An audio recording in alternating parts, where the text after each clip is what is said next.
What's going on, everyone? Welcome back to the Saints Video channel for Southampton content for a live preview and predicted lineup ahead of our FA Cup clash tomorrow at midday with Arsenal. It is the fourth round of the FA Cup. We're away from the league once again, and yeah, it's a big game. Again, I think now it's feeling like there might be an opportunity to do well in this competition.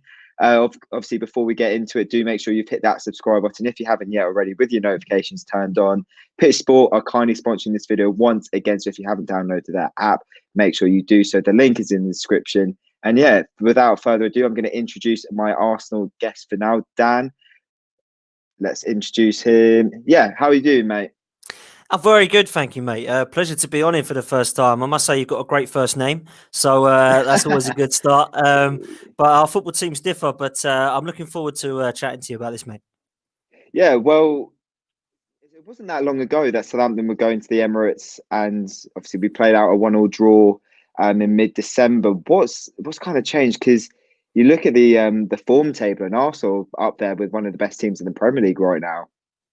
Well, our youngsters have come to play, basically. I'm not fully convinced with the manager. A lot of people are. A lot of people think that Arteta's something special. Well, I don't know what he's done to prove that. I think that the FA Cup win was a great success, but I didn't see much in the league to get excited about, and I still haven't this season. Of course, the form table, it doesn't lie, and the Premier League table doesn't lie either. And I think when you look at where we are in that, we are very disappointed as a football club. But the last 5 games, we have picked it up. I think that 2 players are to kind of be thankful for that, and that's Saka and Emil Smith-Rowe. You know, they've come to play, and they're playing with no fear. They look to have some quality that some of the senior heads don't have, but also what they got done is mentality, which I want to see at this football club. You know, it's not just those two. Kieran Tierney's been probably one of our best players this season. He's been outstanding, and I think the mentality that guy shows is just what we need in the team. And we've been very guilty of being a soft touch and a bit of a rollover over the last, probably 10, 15 years since we moved to the Emirates, to be fair, in certain games. I think what we're seeing now over the last couple of games is a different mentality from some of these youngsters. I'm still not convinced with the manager, and I still feel there's no real style of play and no real understanding moving forward. And I think somebody learning on the job at a club like Arsenal is a huge mistake. I would have rather had a Diego Simeone or an Allegri or Ancelotti, even somebody like that. But we've got Arteta. The club have backed him. The board and the owners are backing him. We're doing stuff in the January transfer window from what I can see, and it's okay results-wise at the moment. My problem is performance. We still don't have enough quality in our strength in depth, and we'll come on to the game a bit more tomorrow, and that's my biggest worry, is what team we're going to put out tomorrow, basically. Yeah, well, you mentioned those 5 games, 13 points. You're unbeaten. The only game you've lost in the league since our meeting at the Emirates was that 2-1 defeat at Everton the weekend after that. So it's a great run. But you mentioned, you know, those sorts of elite caliber of manager, your Simeones, for example, your Allegris. Do you feel like now, after the last couple of years, Arsenal's decline has meant that they're outside of that elite bracket, meaning that you can't go for these sorts of managers at the moment? Yeah, I mean, it's not just the managers, it's the players as well. You know, we can't afford players, we can't afford wages. I mean, who would have thought that somebody, 10 years ago would have said that an Aston Villa player doesn't want to come to Arsenal? You know, and that's what a lot of people are saying about Jack Grealish. Why would he want to go to Arsenal? He's at Villa, and you think, crikey, that's how far we've come. And I think that you have to be realistic about that, and understand that Arsenal aren't the team they used to be 15 or 16 years ago when we won the league. We've moved to the Emirates, and we've always been playing catch up with the big boys. And I think that Manchester City and Chelsea's oil money didn't help. But at the same time, we haven't really been able to compete on the same level in terms of winning trophies. And I think that the FA Cup's always been a competition for us that we love. We've always done well in it. We've won it 14 times, more than anybody else. So of course I'm looking forward to that run after we were champions of it last season. But certainly at the moment, in terms of Arsenal going forward, I think we do need to understand that we are a big club, and there has been a decline 100%, but we are still being able to attract players like Thomas Partey, who, if he would have stayed with Atletico Madrid, would have been challenging for the La Liga title. So I think that we need to understand that Arsenal is a huge club historically, and everybody wants to come to London. And in my opinion, the biggest team in London is, of course, Arsenal. If you want to talk about success, of course, Chelsea are winning more than Arsenal in the last 15 years. But if you want to talk about the history and of football clubs in the Premier League, then Arsenal are by far the biggest club in London. So that's what attracts players. So players like Upamecano and Jack Grealish and Wilfried Zaha that we're all kind of wanting to see at the club. A lot of people are shaking their heads saying, I don't think they'll come. And the reason I don't think they'll come is financially. I think they actually would if we had the money. If we were to go to Villa and say, here's 100 million for Jack Grealish, there's sort of the 38 million release clause for Upamecano, and there's the money of 50 million for Zaha that apparently Palace want. I think all 3 of them would say, I'm on my way. See you there. I'll see you see you in London. See you playing for Arsenal. I just think at the moment what we've got is no finances to compete at the top, and being out of the Champions League for so long has certainly not helped with that at all. Well, you mentioned the 14 FA Cup wins there. It is, of course, FA Cup weekend. We're not talking about the Premier League game just yet, but of course, we do play each other twice at St Mary's within the space of 4 or 5 days. I was on another Arsenal channel yesterday, and I was really shocked to hear some of those Arsenal fans saying that they prioritise the league game. What's your case for it? You've said you like the competition, or you love the competition, but do you think that tomorrow is more important than Tuesday's league game? I think tomorrow is more important because it's a cup competition. The reason I say that is because the league at the moment doesn't look too bright for us. I think what we need to understand is that we are not going to get top 4. We are going to struggle to get in the top 6. And we have to accept that. And people can sit there and say that we're only 5 points behind Liverpool. We're only 7 points behind this. Everyone's got game in hands against us. You know, we played the most in the Premier League than anybody. I think we've won 19 games now, so we're halfway. Some people have played 15 that are ahead of us. So you know, it's fair enough saying we're 5 points. They win them 3 games in hand, and all of a sudden it's looking like 8, then 11, then potentially more than that. So I don't think the league is as important this fixture than it is for the cup. If you said to me now you got to win one and lose one, I'd obviously rather stay in the FA Cup. Okay, that's good to know. Well, obviously with everything going on, we actually know the 5th round opponent in the sense that it will be Chorley or Wolves. Go on, Chorley. We're all supporting Chorley tonight. We have to. Do you see that as a favourable draw? Do you think that for Southampton as well? Do you think the fact that it will be Chorley or Wolves? Obviously, let's be honest, most likely Wolves. That both sides could be thinking, oh, this is a good opportunity to straight away be in the quarterfinals of the competition. I will say that, but I never like drawing against another Premier League side. And we've been really unlucky with our draw this team in both cups. We had in the League Cup, we had Liverpool in the first round, beat them on penalties. We had Leicester in the next round, beat them. And then we had Man City. And you think, come on, give us a break, yeah? Give us but Tottenham are drawing against Marine and Wickham and people like that. So we weren't great there. And then, of course, here we had Newcastle straight away at home. And then now we've got you, and then we've got Wolves. So it's like we'd like to have a Huddersfield or an Ipswich Town at some round, you know what I mean? But it's not going to be that way. I think Wolves, if there's a good time to play them, it's this season. They don't look as strong. So I think you're right. Whoever wins this game tomorrow will fancy their chances going into that game. Yeah, and well, we've had it as well. You know, we thought, oh, great, Shrewsbury Town, you know, first League One draw we've had in Yonks, and then we get drawn against Arsenal. So going on to that Newcastle game that you just mentioned, that was obviously the FA Cup one, not the 3-0 win. It took you until extra time, in fact, the 109th minute, to break down Newcastle. Do you feel that perhaps Bernd Leno kept you in that game, and arguably he could be the reason why actually Arsenal are still in the competition?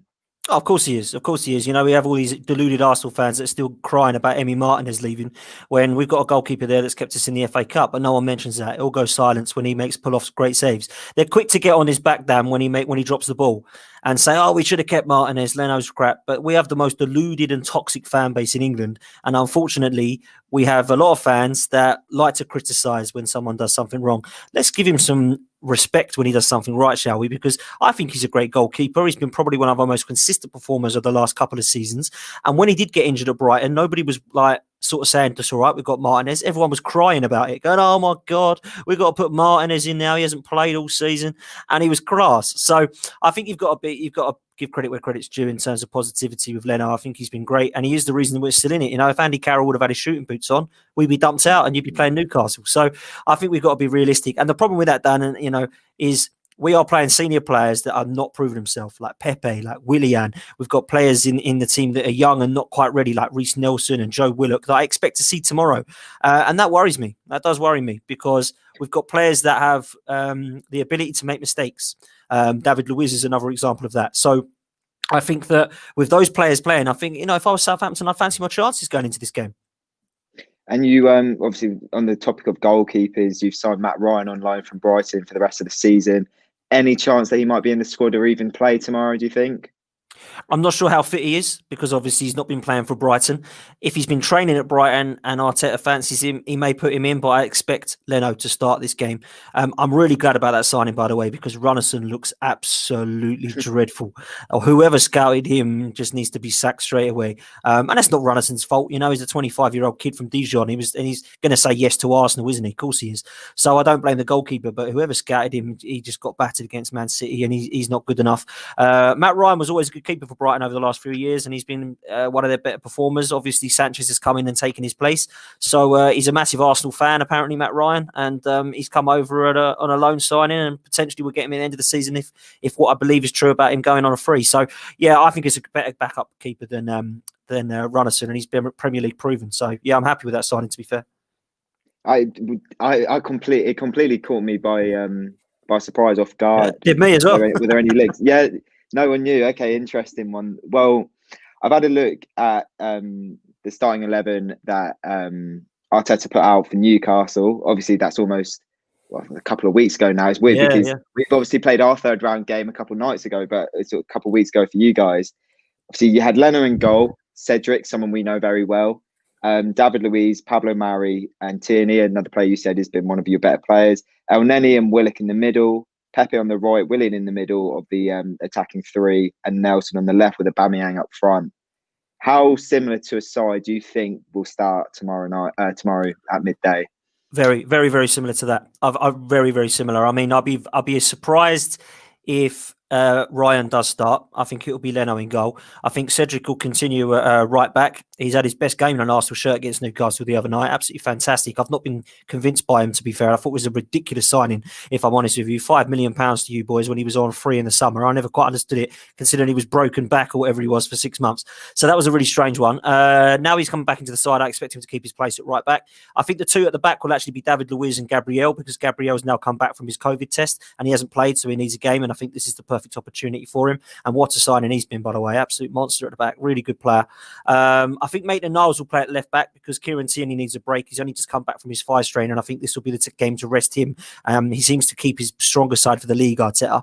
So I expect that he'll play Maitland-Niles at left back, who had a shocker the other night against Palace. But I think he'll probably play him there because he can play there, and he did get us to a cup final playing there.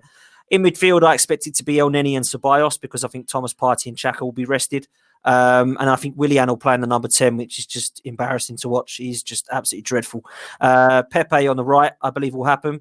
And then I think what he'll probably do is go with Martinelli on the left and then Eddie Nketiah up front. That's what I think may happen because Aubameyang's got a knock and he's 100%. He's not 100%. Sorry for this game.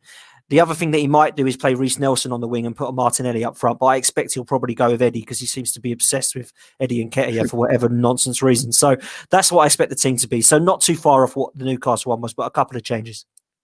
All right, good to know. Well, to round it all up, how confident are you for the game, and have you got a score prediction for us? I'm never confident with Arsenal, mate. I never am, not particularly this season. But what I will say is I think we're going to nick it 2-1. And the reason I say that is because I'm not so sure what Southampton are going to do. Because I would say personally, and you might tell me it's wrong and you love the cup and you want to go on all the way and win it. But I think the way you're playing the league is really impressive. And I think you're taking that more seriously than the cup. So I think you may rest some lads. And I think that our squad is probably stronger than yours. So I think we may just nick it 2-1. That's the way I'm looking at it. Listen, you might play your best 11 and beat us, but that's my logic anyway. Yeah, well, we can have a chat over on your podcast, of course. Yeah. Go check it out. Same Old Arsenal. Dan, mate, thank you so much for joining us. And yeah, may the best team win after. Well, yeah, I guess may the best team win tomorrow, and obviously all the best for after the game tomorrow. Absolutely, mate. I'll see you at 7 o'clock on the Same Old Arsenal one. It's been a pleasure to come on, mate. Anytime. Top man. Thank you. Right, that is it from the Arsenal side of things. I was expecting the other boys to show up, but unfortunately they haven't been able to join. So if anyone's got anything to say in the comment section, by all means, put it. But I've just been going through the last couple of weeks for Saints and kind of assessing how likely we are to win this game. Of course, been struggling to score lately, so it was nice for a couple of goals with a rotated side against Shrewsbury. Of course, seeing Daniel Ndulu score his first goal for the first team was a really nice touch.